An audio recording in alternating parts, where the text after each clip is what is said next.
warahmatullahi wabarakatuh. Hello everyone, let me introduce myself. My name is Danira Putri Nurdiana and my student number is 25021040110. And my partner? My name is Sylvia Hoira Uma and my student ID number is 25021040183. My name is Aisyah Putri Riandi. My student ID number is 2502104011099. So I would like to explain about this question result from my team, but at first it starts with my part to discuss. So it is stated in the pronunciation problem. I think the problem can be divided into two types, segmental and suprasegmental features. Segmental features relate to individual sounds such as vowels and consonant. In this case, learners have difficulty pronouncing certain English sounds that do not exist in Indonesian sound. For example, the T sound in the word think is often pronounced as T, thus becoming ting. Furthermore, there is confusion between A and E as in words shape and sheep, which may sound the same when spoken. On the other hand, suprasegmental features include stress, rhythm, and intonation. Learners may speak with a flat intonation or place stress incorrectly, which can make speech sound unnatural. Among these, segmental feature affects speech intelligibility the most. This is because incorrect sound and that can change the meaning of a word. For example, if shape is pronounced as sheep, it can lead to misunderstanding. While suprasegmental errors can affect how speech sound, they usually do not completely impede comprehension. And finally, Indonesian language learners often struggle with sound like the sound and the distinction between A and E because the sound don't exist in Indonesian sound. As a result, learners tend to substitute more familiar sound. And furthermore, Indonesian doesn't differentiate vowel lengths, so words like kapal and domba are often pronounced at the same way.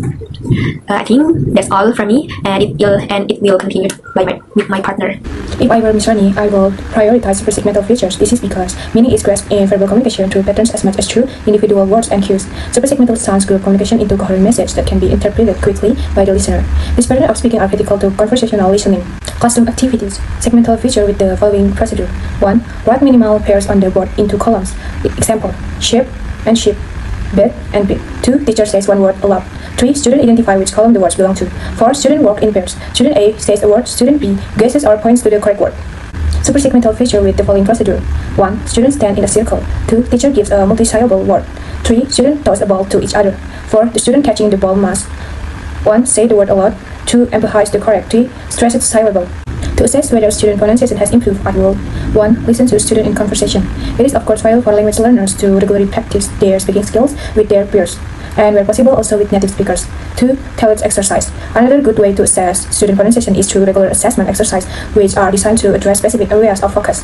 3. Record student individually. This is particularly useful for conducting an initial assessment and gaining a baseline of student ability.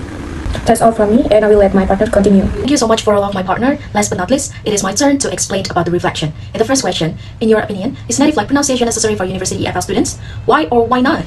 I think the native like pronunciation is generally considered optional for EFL students because the key to a more effective reality is the use of intelligibility or clarity of meaning.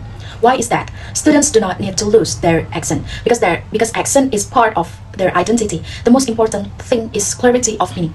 English as a lingua franca, of course, in this broad scope, students get to know many foreign citizens and they will communicate with other non-native speakers. For example, Indonesians talking to Japanese people.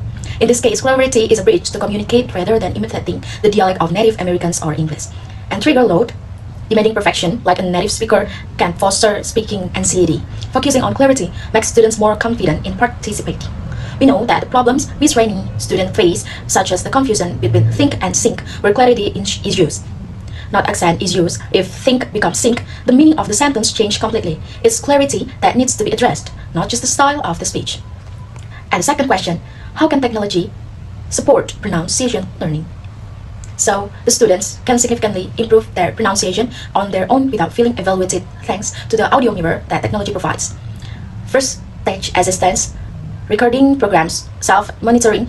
Students are frequently ignorant of their errors. They may compare their pronunciation to a conventional audio model by recording their voice and listening back. AI. Instance feedback tools like this offer instance feedback. A pupil's pronunciation is accurate if the instrument records think when they say think. The pupil knows they need to improve if the instrument doesn't recognize the word.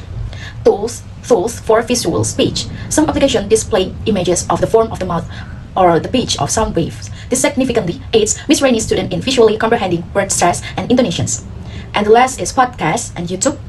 Introduce a variety of spoken communication styles. The playback speed tool allows students to hear how the phrase "want to dance" into "wanna." Okay, so that's all for us. Thank you very much for your attention. Wassalamualaikum warahmatullahi wabarakatuh.